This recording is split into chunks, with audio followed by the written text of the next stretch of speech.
Learning About Me, an Interpersonal Communication Project by me, Jennifer Saltus Marshall. Please flip the slide. Help. Drawing on a sample from the Marriage Matters data, we find both gender differences in communication and in the relationship between childhood abuse and negative communication patterns. Wives are more likely to use a hostile style of communication, whereas husbands are more likely to use a withdrawing style. We also find that childhood abuse affects hostile communication for both spouses. Please flip the slide. My goal, my overarching goal.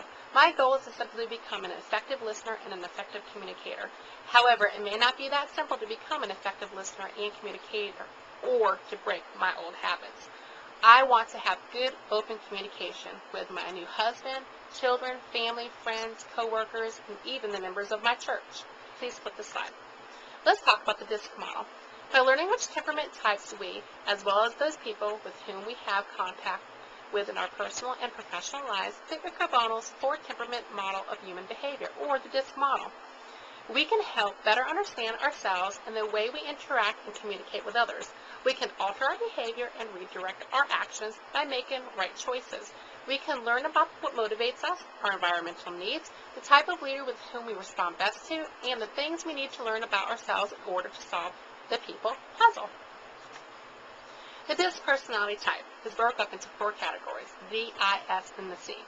The D is the active task-oriented person. The I is the active people-oriented person. The S is the passive people-oriented person. And the C is the passive task-oriented person. Please flip the slide. My DISC personality type and blend graph 1, the Uniquely You assessment.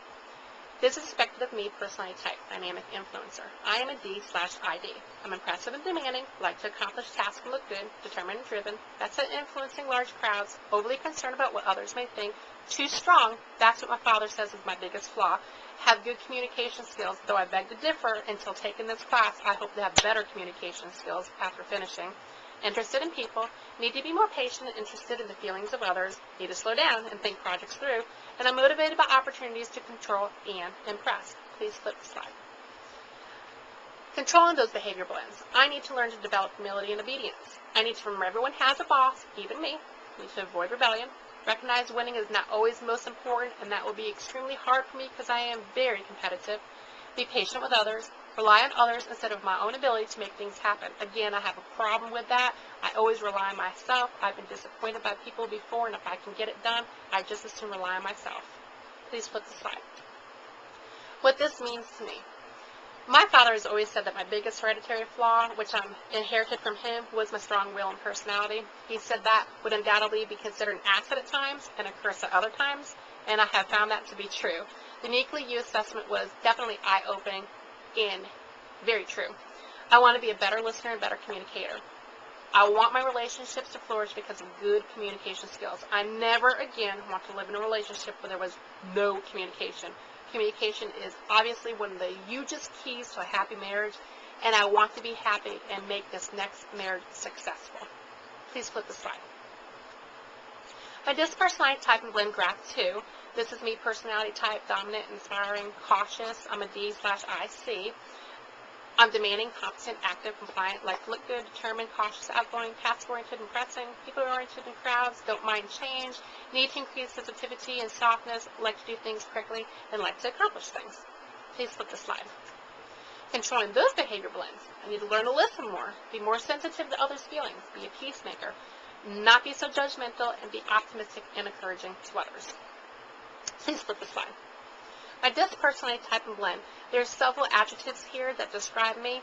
One of the biggest ones is I am extremely gullible, and as my father pointed out, extremely strong-willed. Please flip the slide. More adjectives where I tend to be. I am happy most of the time. Extremely opinionated, outspoken, and straightforward.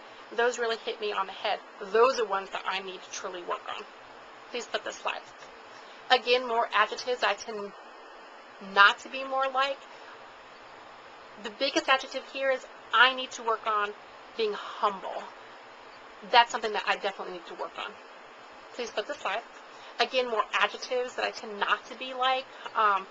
Tolerance, I need to learn to be more tolerant. But all of these I need to work on. Please flip the slide. Let's talk about effective listener.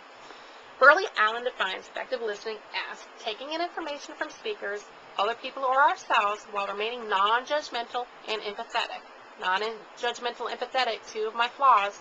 Acknowledging the talker in a way that invites the communication to continue, and providing limited but encouraging input to the talker's response. Carrying the person's idea one step forward. This definition stresses the listener's responsibility in the communication process. Although listening is one of the most demanding aspects of communication, it is also one of the most rewarding. This reminds me of the removal of internal and external noise and how important that is. Please flip the slide. The effective listener, again, Burley Allen states that listening can be divided into 3 levels, characterized by certain behaviors that affects listening efficiency. Level 1, empathetic listening, which I have a problem with. Level 2, hearing words but not really listening. And level 3, listening in spurts. I have a problem with the empathetic listening, but I really am a level 2 and a level 3. Things that I definitely, all 3 need to work on, but especially level 2 and level 3. Let's talk a little bit about the flat brain theory. Peterson states, communication is a lubrication designed to help our functions of stomach, heart, and head working separately and together. The way we move into personal communication and cooperation with people is primarily through communication. Sharing what's in our internal process of stomach, heart, and head can open us up and move us towards connecting better with others. Please flip the slide. Flat brain theory, the stomach. Stewart states, stomach talk puts our feelings into words. It describes what's in our emotion containers. Feelings are by nature non-debatable. They just exist. Examples of these feelings are, I'm hungry or I'm tired. Please flip the slide. Stewart states, heart talk puts our ownership and openness into words. It makes clear that we're describing our own concerns and views, not everyone's or the correct ones, and that we are leaving room for other thoughts, which are likely different and may be illuminating to us. Please flip the slide. Flat brain theory, the head. Peterson states head talk puts our thoughts into words. It describes what we're thinking, our perceptions, basically factual stuff. It by nature is most debatable. Please flip the slide. In the flat brain conclusion, Peterson concludes by saying language that communicates best, that is, connects us with others at a deeper level, includes elements of all 3 our views, the head, how I feel about them, the stomach, and openness to others' concerns, the heart. Please flip the slide. The flat brain syndrome. Peterson gives these examples. Our stomachs expand with an overload of mixed emotions that press the heartfelt functions into bricks in our chest, sending our relating abilities south on us. The upward expansion flattens our brains against the top of our skulls, forcing our thinking, hearing, and seeing off kilter. When flat brain, we can't hear well, see accurately, think straight, or act sensibly. When I hear this and read this, the thing that came to mind was, if you have nothing nice to say, don't say anything at all. I've been in that situation where I have opened my mouth, felt sick about what I've said, and once those words come out, you cannot take them back. Please flip the slide. Internal and external noise reduction. The removal of external noise, such as the television, the dog barking, the baby crying, the radio playing, is extremely important when trying to communicate with others. The removal of internal noise is equally, if not more important.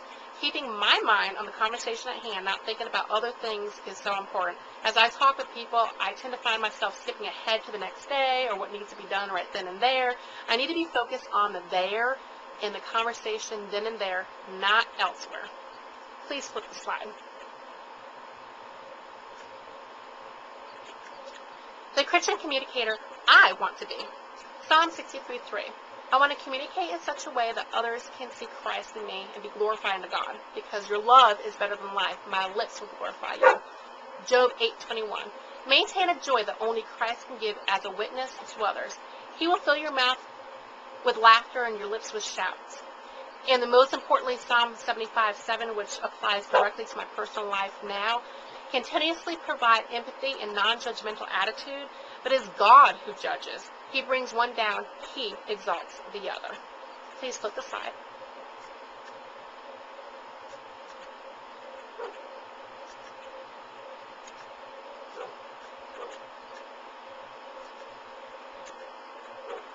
Good communication skills equal a good, strong family. Thank you very much. This concludes my presentation.